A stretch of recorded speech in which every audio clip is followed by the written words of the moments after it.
It took me a second to talk right now because right when I hit record on my webcam on my computer, the refrigerator just made a noise and like returned on. You know how fridges do that? You know what I'm talking about? Anyways, so today I meditated for 2 hours. Granted, there was a lot of breaks within those 2 hours, but I got 2 hours in, and it's been a long, long time since I've done 2 hours. And normally I would beat myself up about that, but today I'm not. I'm not casting any judgment. I'm also not casting any judgment on the fact that I slipped into an old addiction and I made that my priority for a few days. I'm not giving myself any judgment. I still love myself either way. And what I've discovered, my eyes keep darting. That's not what I discovered. But what I discovered is that it doesn't matter what you do, what you say, what you think, what you act, how you behave, what happens to you, good or bad. You are no more worthy of self-love than the present moment. And acknowledging how you feel and giving yourself that love, regardless of what's going on, good or bad, is what it's all about. Imagine if you achieved your dreams. If you had all the money you wanted, you're doing what you love, you got the house, you have the spouse, you have the dog, you have the vehicle, you have the 401k, 401k. Ooh, my mouth gets like too ahead of me. You don't stutter, you look great, you have the tan, you are ripped, you've got kids you can take care of and put through college, whatever it is. You can travel, you can do whatever you want, you can wake up and just sleep in, you can eat pancakes all day, whatever it is. Imagine if you got to achieve everything that you, I'm going to use these quotes again, these air quotes, you, which I mean your ego, wanted. Imagine if you had everything. Smell it, taste it, breathe it in, feel it, whatever. Hear it, lick it, okay. And imagine that you're still not happy. Could you imagine a reality like that? You hear about parallel universes. There's a parallel universe where you have everything, but you still feel like you have nothing. What's wrong with that picture? Or let me rephrase it. Why do you think a person would be like that? Because they do exist. They still have emotions, joy, pain, happy, sad, motivated, lazy, energized, tired, carefree, anxious. They still have problems, miscommunication, technology not working right, disappointment, overexcitement, battling with the thoughts in their head, whatever you can think of. They still have problems.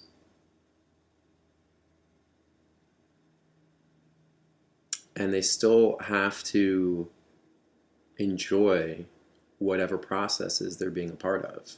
I did mention earlier, let's say they're doing what they love. But if they were truly doing what they love, it wouldn't matter all the external circumstances, the things that you think that have to be great.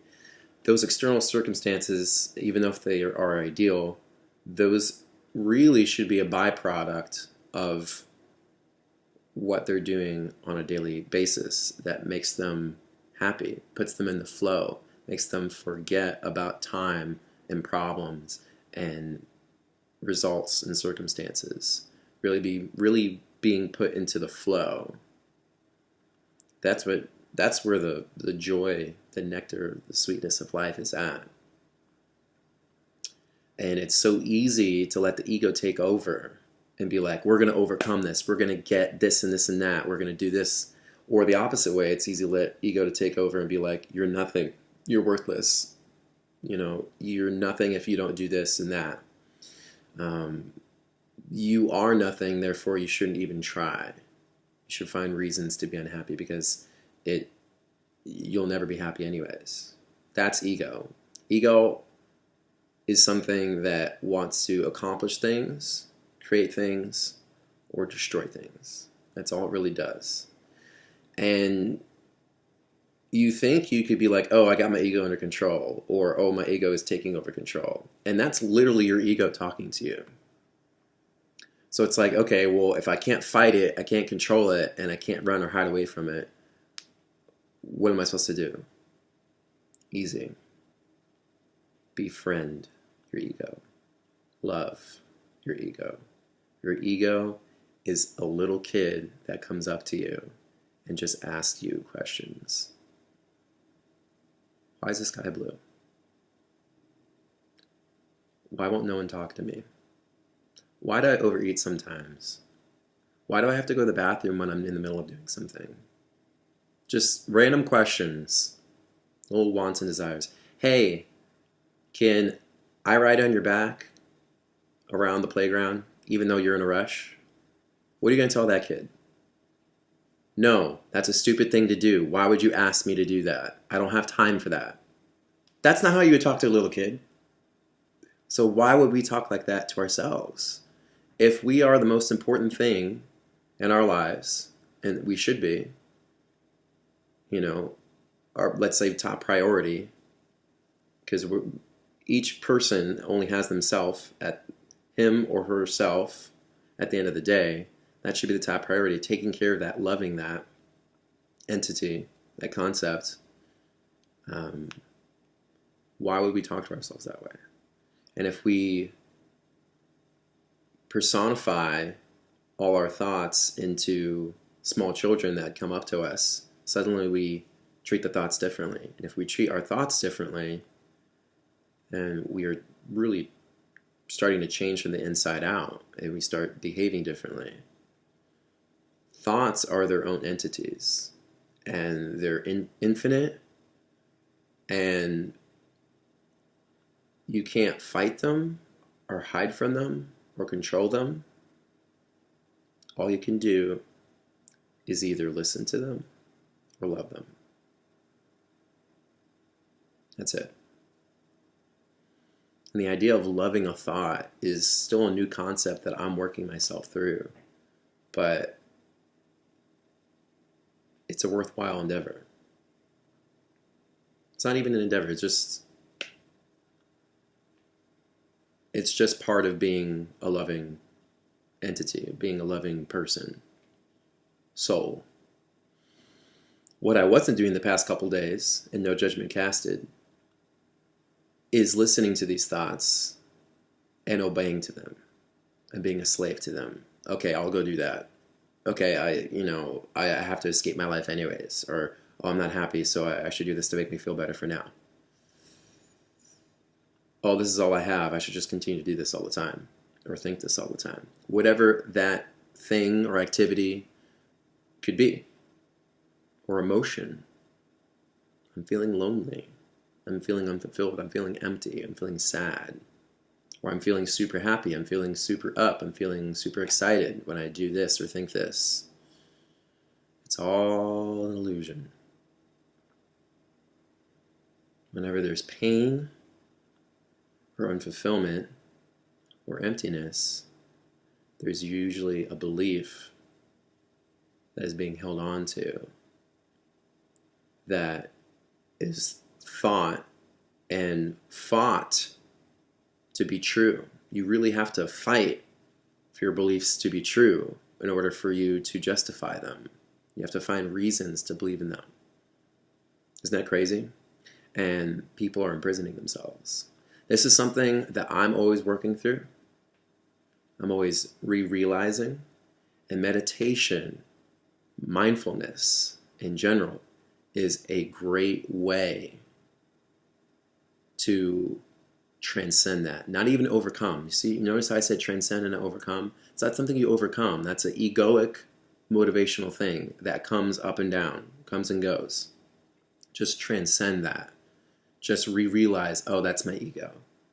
A lot of times those crazy thoughts, all the insanity going in your head, that's just your ego trying to break free or break down. It's the little kid inside of you, and you just have to love that little kid. So when that little kid comes up, hey, can I ride on your back and go around the playground for a couple hours? I know you're in a rush. You'd be like, hey, that sounds like a really fun thing to do. And I want you to know that that's completely okay. But I don't really have time for that right now. Maybe we can do it another time. But I just want to let you know that you can have fun playing with the other kids, or even using your imagination and playing by yourself, and you'll have just as good time. And I love you. Have a good day. And give that little kid a hug and walk away. That kid didn't get exactly what they wanted per se, what they were asking for, but they felt loved, they felt heard, they felt seen, and they can go about their day without listening to their own thought. It's like the ego comes up with thoughts that have branches of thoughts of themselves. And they're things that just take you away from you, or distract you from the core center of you. Aside from your muscles and your bones and your thoughts and emotions and your actions and your circumstances and your results, there's just a part of you that's just you, that stays the same. There's a part of you that just is. It's just the loving center of yourself. That's your universe. You are the love that everyone else seeks. You're the love that you seek. And you are just the love that is everyone else. Hope that was helpful. A couple things I learned from Kyle Cease in the loving your thoughts thing. But a lot of the ego stuff is stuff I just thought of, when I was meditating. Take care of yourselves and have a great day. Love your thoughts. Bye.